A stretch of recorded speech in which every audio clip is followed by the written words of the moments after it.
Hey everybody, this is Terry with Domicile One Realty. Today I want to talk to you about buying a house as is. Several videos ago I did one on selling one as is, so today we're going to flip the script just a little bit.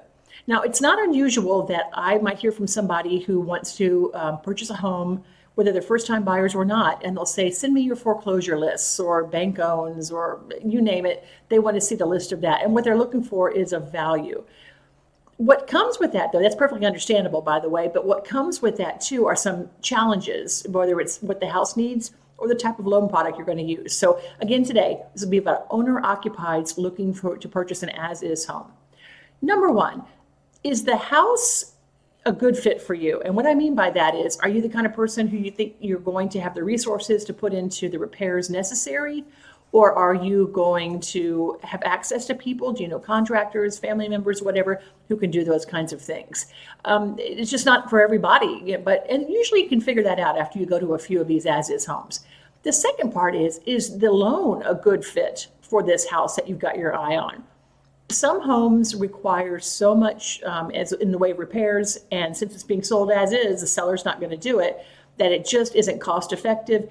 And on one hand, and the second, the loan product itself isn't going to be a good fit. And let me explain why. Let's say you have an FHA type loan.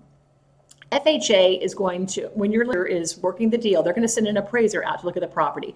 And not only is the appraiser looking for the purchase price and see if they see the value in it based on the sales of the area and the home's condition, they might do what's called condition a repair prior to closing. What that means is they are saying this needs to be fixed before we can close. Now, an FHA can be anything from peeling paint.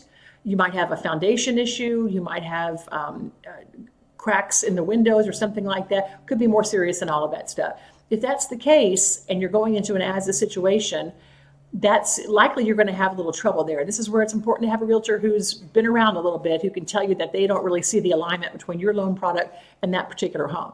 This is not to say, you guys, you won't find an as-is home that doesn't need significant repairs and you can move forward with a conventional loan or something. In fact, some listing agents, when they put these as-is homes on the market, a lot of times they are aware of what needs to be done and they have enough experience to know that maybe this should be an all-cash deal or maybe cash or conventional. And you notice they don't even say FHA or VA because they're concerned about that appraiser conditioning repairs before the sale. One more loan product that you might want to consider it. If you continually find yourself attracted to homes that are like as-is type homes, you might want to consider a rehab loan or a 203K. It's an FHA loan, it's a renovation loan.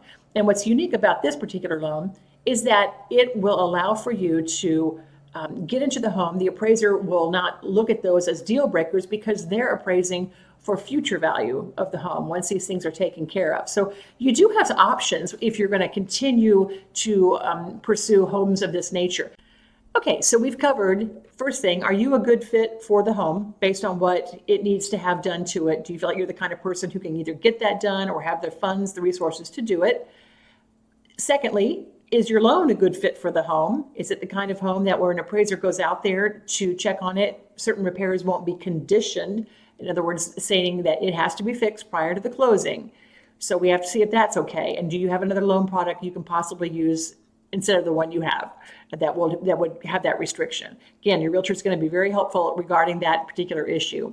And the third thing is really more about contracts and documentation, and that is the seller's disclosure that we referred to before. You want to make sure that you really look over that document, because it's going to tell you what repairs have they done, what issues are they having, how old are the systems, the HVAC, the roof, have they had any foundation trouble? You get the idea. The next thing is having an inspection done. You are definitely going to want to hire an inspector to go out during this inspection interval and take a look at the house, have them go top to bottom, check out, read their report, see what you think about what is going to be necessary for the house. Now, typically on these inspections, we want to make sure that you've got verbiage in your contract that says, particularly on as-is homes, you guys, that you can cancel the contract if you find something unsatisfactory in the report. You're not expecting them to repair it, but if you see something that you don't like, you can get out of the contract and get your earnest money back. That's really important. Yes, it's a bummer to spend hundreds on an inspection, but not nearly as much of a bummer to do that and not get earnest money back too. So you really want to make sure those things are taken care of in any scenario where you're purchasing a house.